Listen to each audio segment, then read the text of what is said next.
Assalamualaikum warahmatullahi wabarakatuh. Perkenalkan, saya Nazla Safira dari semester 3B.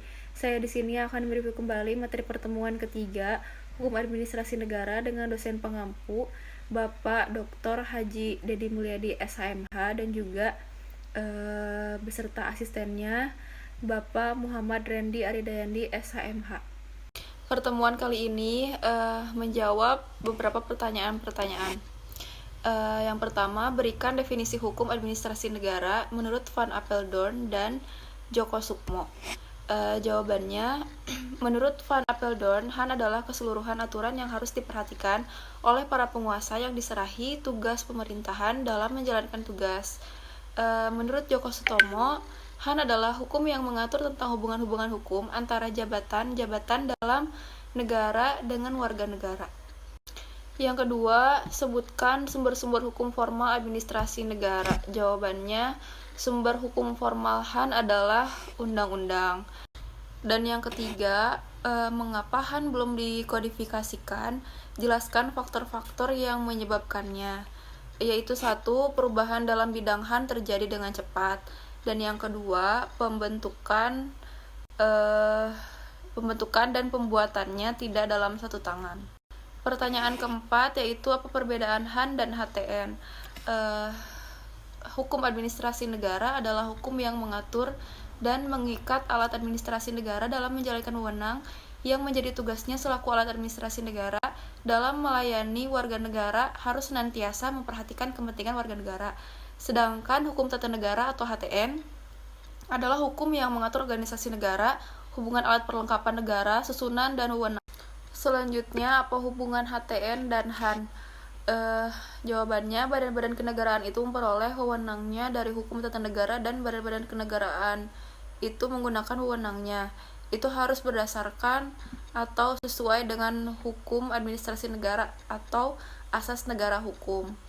Pertanyaan selanjutnya yaitu apa istilah dari ketetapan atau basicking? Istilah ketetapan dalam bahasa Belanda disebut basicking yang mengandung arti adalah suatu penetapan tertulis yang dikeluarkan oleh badan atau pejabat tun yang berdasarkan perbuatan perundang-undangan yang berlaku, yang bersifat konkret, individual dan final, yang menimbulkan akibat hukum perdata ada pada pasal 1 angka 3 Undang-Undang Nomor 9 Tahun 2004. Pertanyaan selanjutnya yaitu sebutkan unsur-unsur ketetapan. Yang pertama, penetapan tertulis. Yang kedua, dikeluarkan oleh badan atau pejabat tun. Yang ketiga, didasarkan pada peraturan perundang-undangan.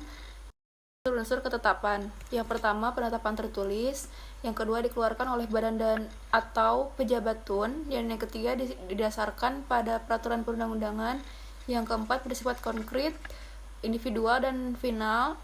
Dan terakhir, menimbulkan akibat hukum bagi seseorang atau badan hukum perdata. Pertanyaan yang ke-8 yaitu sebutkan macam-macam ketetapan.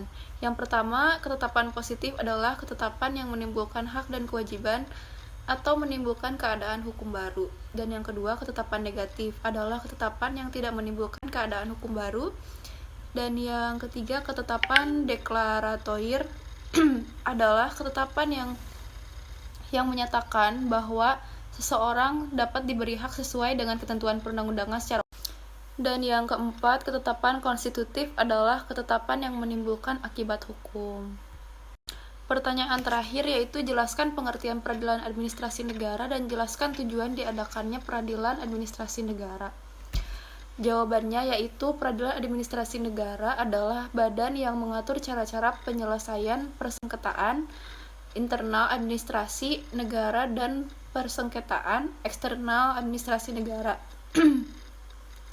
Tujuannya yaitu untuk melindungi pihak-pihak yang dirugikan akibat adanya kesalahan aparat administrasi negara maupun kesalahan atau pelanggaran hukum yang dilakukan oleh warga masyarakat. Dan yang kedua, akibat adanya putusan administrasi negara yang merugikan pihak yang dikenai putusan tersebut.